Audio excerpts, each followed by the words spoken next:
ఇండస్ట్రీలో రాణించడం అనేది అంత సులభమైన విషయమైతే కాదు. ఇప్పుడు హీరోయిన్స్ ఒక్క సినిమాతో ఓవర్ నైట్లో క్రేజ్ని సొంతం చేసుకుంటున్నారు. అయితే ఒకప్పుడు హీరోయిన్స్ సినిమాల్లో చాలా కీలకమైన పాత్రల్ని పోషించేవారు.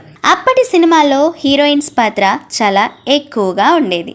కానీ ఇప్పుడు కేవలం పాటల కోసమే హీరోయిన్స్ అనేలా కొన్ని సినిమాలు వస్తున్నాయి. అయితే అప్పట్లో హీరోయిన్గా నటించిన ముద్దుగుమ్మల్లో మనం చెప్పుకోబోతున్న హీరోయిన్ కూడా ఒకరు. ఒకానొక సమయంలో స్టార్ హీరోయిన్గా తనకంటూ ఒక క్రేజ్ని సంపాదించుకున్నారు. చాలామంది హీరోయిన్స్ తమ కెరీర్లో ఎన్నో కష్టాల్ని ఎదుర్కొని సక్సెస్ అయిన వాళ్ళు ఉన్నారు. ఇప్పుడు మనం చెప్పుకోబోతున్న హీరోయిన్ కూడా అదే కోవకు చెందిందనే చెప్పుకోవాలి. ఆ హీరోయిన్ ఎవరో తెలుసుకునే ముందుగా మన విశ్వ రివ్యూస్ ఛానల్ని సబ్స్క్రైబ్ చేసుకోండి.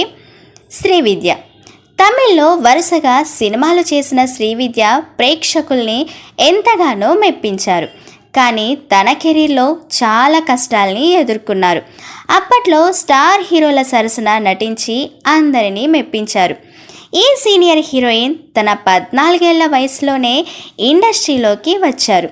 తండ్రి అనారోగ్యానికి గురవ్వడంతో ఆర్థికంగా ఇబ్బందులు రావడంతో తన చిన్న వయసులోనే సినిమాల్లోకి అడుగుపెట్టారు శ్రీవిద్య. తమిళ్లో సినిమాలు చేసిన శ్రీవిద్య తెలుగులో తీసిన మొట్టమొదటి సినిమా పెదరాసి పెద్దమ్మ. ఈ అందాల నటిని తెలుగులో దాసరి నారాయణరావు గారు ఎక్కువగా ప్రోత్సహించారు. శ్రీవిద్య కమల్ ఈ జంట ఎన్నో సూపర్ హిట్ సినిమాల్ని చేశారు. ఈ అమ్మడు దర్శకుడు జార్జ్ థామస్ని పెళ్లి చేసుకున్నారు. ఆ తర్వాత సినిమాలకు దూరమయ్యారు. కానీ మళ్ళీ ఆర్థికంగా ఇబ్బందులు రావడంతో తిరిగి సినిమాలు చేయాల్సి వచ్చింది. ఆ తర్వాత విభేదాలు రావడంతో ఈ ఇద్దరు విడిపోయారు. 2003లో శ్రీవిద్య అనారోగ్యానికి గురయ్యారు.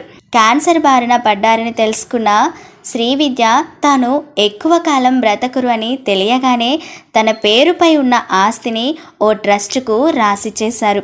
నటుడు గణేష్ సహాయంతో ఓ ట్రస్ట్ ద్వారా అర్హులైన వారందరికీ సహాయం అందేటట్లు చేశారు. అప్పట్లోనే ఆమెకు కోట్ల ఆస్తులు ఉన్నాయట. దాంతో ఎంతోమంది పేద విద్యార్థులకు సహాయాన్ని అందించారు. 2006లో ఆమె ఆరోగ్యం విషమించడంతో కన్నుమూశారు.